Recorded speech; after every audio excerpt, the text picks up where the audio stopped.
Le village des recruteurs est ici, place de la République, pour la première fois à Dijon. Et nous sommes très heureux d'accueillir Océane Charret-Godard. Bonjour. Bonjour. Vous êtes conseillère municipale, conseillère Dijon Métropole en charge de l'emploi.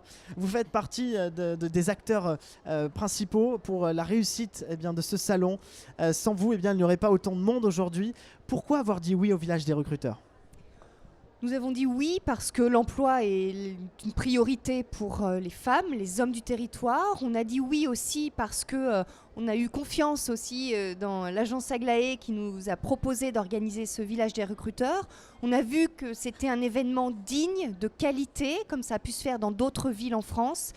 Et ça, c'était important pour nous, qu'il y ait un événement digne et de qualité pour les femmes et les hommes du territoire métropolitain dijonnais, parce qu'on part du principe, et on a une conviction très forte, c'est que ce sont les compétences des femmes et des hommes qui participent au développement, bien évidemment, du territoire, mais également des entreprises. Et on sait aujourd'hui que les entreprises, elles ont des besoins. On parle de reprise d'ailleurs, de reprise économique, tant mieux. Par contre, on est vigilant aussi à ce que cette reprise bénéficie à tous les publics, également ceux qui sont les plus éloignés de l'emploi. Et je voudrais le dire parce que sur le territoire, il y a un demandeur d'emploi sur 2 qui a plus de 12 mois de chômage, un demandeur d'emploi sur 4 qui a plus de 24 mois de chômage. Et là, on a une responsabilité. Alors justement, cette opération, ça se prépare en amont. Antoine Thalys, dirigeant de la société Aglaé et qui organise le village des recruteurs, est venu vous voir il y a 1 an et demi et tout de suite, vous lui avez dit oui. Là aussi, c'est un pacte de confiance, aux yeux peut-être aussi des demandeurs d'emploi. On vous propose ce genre d'opération qui fait du bien au marché de l'emploi, qui repart. Bien sûr, et puis souligner aussi parce que la ville de Dijon, la métropole de Dijon a dit oui parce qu'on nous avons confiance, comme vous l'avez dit, mais également parce qu'il y a tout un écosystème. Et la ville de Dijon et la métropole de Dijon toute seule n'est rien, surtout dans ce domaine de l'emploi. Donc on a un partenariat de qualité avec Pôle emploi, avec Créative, le cluster emploi-compétences de la métropole, avec la mission locale, avec l'APEC, avec l'IUMM, bref, avec beaucoup d'acteurs sur le terrain qui agissent pour l'emploi. Et vraiment, c'est tout cet écosystème, je voudrais le dire, parce qu'il y a un écosystème de qualité qui agit au quotidien pour les publics les plus éloignés de l'emploi, mais également les diplômés. Donc effectivement, c'est un partenariat, c'est un travail d'équipe, un collectif. Et puis on s'est dit que cette manifestation permettait aussi de donner de la visibilité, de montrer qu'il y avait une dynamique économique aussi, des entreprises qui ont des besoins en compétences. Et donc c'est une manière aussi de répondre aux besoins des entreprises et de les écouter.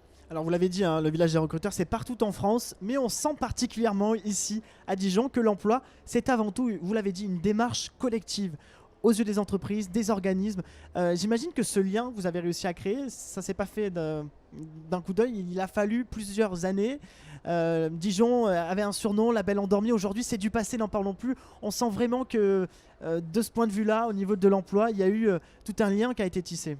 Bien sûr, alors ça c'est du passé, ça c'est sûr.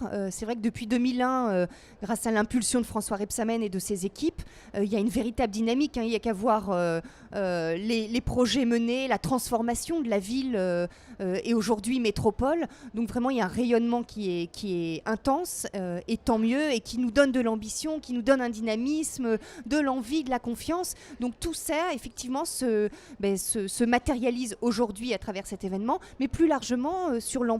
C'est vrai que le curseur a été bougé. Avant, il y avait une attention, et qui doit continuer, mais une attention portée sur uniquement, j'ai envie de dire, l'accompagnement des publics en situation de recherche d'emploi.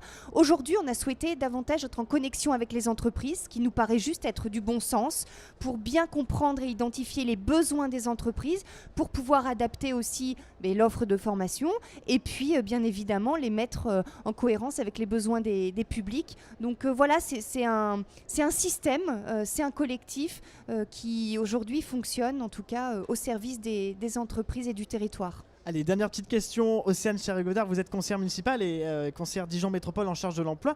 Je voulais avoir votre sentiment par rapport à ce genre d'opération, quand on peut mettre des visages sur les demandeurs d'emploi dont vous occupez toute l'année, et ces entreprises aussi qui sont motivées, qui sont là depuis très tôt ce matin. Quel sentiment avez-vous ? Écoutez, un petit peu les entreprises, en fait, ce dont on s'aperçoit, c'est que les entreprises ont des besoins davantage en compétences, on les appelle les soft skills, les compétences, les savoir-être. J'en parlais encore tout à l'heure avec une entreprise qui disait qu'elle souhaitait davantage peut-être avoir des gens motivés, créatifs, autonomes, ayant l'esprit d'équipe. Voilà, ce sont toutes ces compétences un petit peu informelles, impalpables, qui peuvent être valorisées par le candidat lors justement d'entretiens comme ça, parce qu'il y a un côté très intuitif finalement. Un recrutement, c'est une rencontre entre un employeur et un potentiel futur salarié. À l'heure du digital, ça compte aussi, hein. Bien sûr, bien sûr. Et voilà, je crois que c'est aussi la transformation, c'est aussi toute cette dimension. C'est pas tant des compétences techniques qui sont recherchées, mais davantage des compétences transversales. Et vraiment, le message, c'est que les publics, en tout cas, j'espère aujourd'hui, puissent se sentir en confiance dans un environnement, je le redis, de qualité, digne, parce que c'est vraiment ce que nous avons souhaité. Parce que la recherche d'emploi, c'est un moment un petit peu anxiogène parfois. Mais là, voilà, on espère vraiment. En plus, il y a le soleil, donc c'est super. Merci. En tout cas, le village des recruteurs remercie du fond du cœur la municipalité de Dijon et la métropole pour votre soutien, parce que cette réussite, on vous la doit aussi. Merci beaucoup, Océane Charret-Godard. Merci à vous.